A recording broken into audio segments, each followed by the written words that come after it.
호텔경영학과가 알려주는 쉽고 재미있는 영어회화! 안녕하세요. JJ 스타즈 온지와 함께의 현지, 시원입니다. 이번 저희의 영상은 영어회화가 막막한 당신에게 들려주는 이야기입니다. 평소 영어회화를 어떻게 공부할지 막막했던 경험이 있으신가요? 그렇다면 잘 찾아오셨습니다. 지금부터 호텔경영학과 교수님께 전수받은 특별 공부 노하우를 알려드릴 테니 잘 시청해주세요. 오늘 소개해드릴 내용은 첫 번째로 영어회화 공부 방법, 두 번째로는 효과적인 암기 방법, 세 번째는 영어회화 책 추천, 네 번째로는 발음 교정 스피킹 연습, 마지막으로는 영어를 자신감 있게 말하는 법입니다. 첫 번째 내용을 소개해드리기 앞서 우리가 영어회화를 어려워하는 이유에 대해서 이야기해보려고 합니다. 우리가 영어를 어려워하는 이유는 무엇일까요? 먼저 문법 위주의 영어 공부입니다. 입시를 위한 영어 공부를 해왔던 학생들은 문법 중심으로 영어를 배워왔기 때문에 자연스러운 회화가 어렵다고 느껴질 수 있기 때문입니다. 두 번째로는 대부분 영어를 오랜 기간 배우지만 듣고 쓰는 것에 비해 직접 말할 기회가 매우 적기 때문입니다. 즉, 머리로는 알지만 입 밖으로 뱉는 것이 어려운 분들이 많다는 것이죠. 마지막으로는 빠른 속도의 영어를 잘 알아듣지 못해서 영어 회화에 대한 두려움이 커지기 때문입니다. 다양한 이유가 있겠지만 대부분 이런 이유로 인해 영어 회화를 어려워한다고 합니다. 그렇다면 우리가 영어 회화를 포기하는 이유는 뭘까요? 바로 공부를 시작한 뒤 일정 기간이 지나고 나서는 눈에 띄는 실력 향상이 더뎌지기 때문에 중도 포기를 하게 되는 것입니다. 그렇다면 올바른 영어 회화 공부 방법은 뭘까요? 바로 리딩, 리스닝, 스피킹 이 세 가지를 모두 갖추는 것부터 시작하는 것입니다. 영어는 머릿속에 담고 있는 것이 많아야 비로소 말이 트이기 때문입니다. 또한 영어는 기초 작업이 매우 중요하기 때문에 일반적으로 단어, 수거, 문장의 순서로 공부를 하는 것이 중요합니다. 모두 아시겠지만 영어 회화는 프리토킹 단계까지 올라가려면 오랜 노력이 필요합니다. 하지만 우리는 뭐다? 대한민국의 대학생이다. 모두 아시다시피 대학생에게 주어진 시간이란 많지 않습니다. 영어를 공부하는 데 있어 다양한 목표가 있겠지만 취업이라면 더더욱 그렇겠지요. 그쵸? 네! 그래서 준비했습니다. 단기적으로 영어 회화를 늘리는 방법. 단기적 실력 향상은 문장을 외우는 것이 가장 중요합니다. 문장부터 시작해서 짤막한 문장으로 표현 자체를 외우면 문장 안에 있는 단어는 자연스럽게 습득하게 됩니다. 또한 영어 공부에 동기가 필요합니다. 취미생활과 연관지어서 해외여행, 드라마, 아이돌, 요리 영상 등을 시청하는 것도 공부가 될 수 있어요. 시간 내서 하는 영어 공부도 중요하지만 취미처럼 다가가는 것도 중요하다는 얘기죠.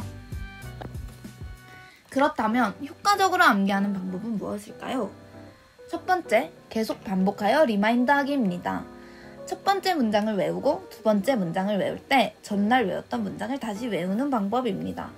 계속 반복해서 눈덩이처럼 쌓여가는 것이죠. 두 번째는 절대 속으로 생각하고 손으로 쓰기까지만 하면 안 돼요. 입 밖으로 뱉어보는 것이 가장 중요합니다. 다음은 영어회화 책 추천과 미드 추천입니다. 자신과 맞는 한 가지 책으로 모든 공부를 끝낼 수 있으니 절대로 이것저것 많은 책을 살 필요 없다는 사실 알고 계시나요? 책은 눈으로 보고 고르는 것이 가장 좋고 같은 표현이라도 다양하게 나와 있는 책으로 고르는 게 좋습니다. 책을 사고 나서는 처음부터 끝까지 한 책을 3번에서 5번 정도 반복해서 읽어야 합니다. 한 번으로는 절대 표현을 내 것으로 만들 수 없어요. 지금 보여드린 이 책은 호텔경영학과 임현정 교수님께서 직접 추천해주신 책입니다.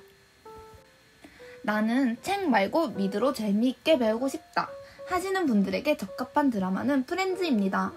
미국의 일상 영어회화 표현이 잘 나타나 있어 재미있고 쉽게 공부할 수 있습니다. 미드로 영어회화를 공부할 땐 범죄, 의학 드라마 같이 전문 용어가 나오는 드라마는 비추천입니다. 자칫 머리가 더 복잡해질 수 있어요. 현지 씨의 경험담인가요? 네, 그렇다고 합니다. 그렇다면 발음 교정과 스피킹 연습은 어떻게 해야 할까요? 먼저 내가 원어민이 된 듯이 원어민의 발음을 1부터 10까지 그대로 따라하는 것입니다. 처음에는 어색해 보일 수 있지만 어느샌가 자연스러워지는 내 모습을 볼 수 있을 거예요. 두 번째로는 문장을 끊임없이 뱉어보고 내 발음을 스스로 들어보는 것입니다. 듣기만 하는 것이 아니라 듣고 바로 따라해야 실력이 향상되겠죠?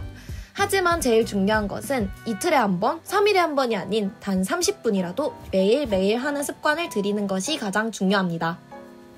이렇게 영어 회화를 공부하더라도 자신감이 없어서 입 밖으로 꺼내지 못하면 모두 소용없어진다는 것이죠. 그렇기 때문에 문화에 완벽히 녹아드는 것이 중요합니다. 그들의 제스처, 표정, 몸짓, 억양까지도 완벽히 쇄도행하는 것이 핵심 포인트입니다. 영어는 뭐다? 자신감입니다. 네, 마지막으로 영어 회화를 어려워하는 여러분에게 온지가 들려주고 싶은 이야기는 처음엔 공부로 시작하더라도 결국 영어가 내 취미가 될 수 있다는 것입니다. 영어가 취미가 된다고? 라고 생각하실 수 있지만 뚜렷한 목표가 있고 내가 좋아하는 것들과 영어를 접목시켜서 취미생활처럼 다가간다면 조금은 다르게 보일 거예요. 두 번째로는 슬럼프가 오기도 한다는 거죠. 저희도 그렇고 누구나 한 번쯤, 아니 여러 번 찾아올 수도 있는 슬럼프입니다. 하지만 그럴 때 1년 전의 나를 돌아본다면 눈에 띄게 향상된 내 모습이 눈에 들어올 거예요. 회화 공부를 포기하지만 않는다면 계속 성장하게 될 테니 온지와 함께 절대 포기하지 말고 이 영상을 본 지금부터 바로 시작해보는 거예요. 네, 오늘 준비한 내용은 여기까지입니다. 다음 영상도 재미있고 알찬 내용으로 찾아올 테니 잊지 말고 꼭 찾아와 주세요. 이 내용은 호텔경영학과 이면정 교수님께 자문받은 소중한 내용입니다. 다음에 또 만나요. 안녕!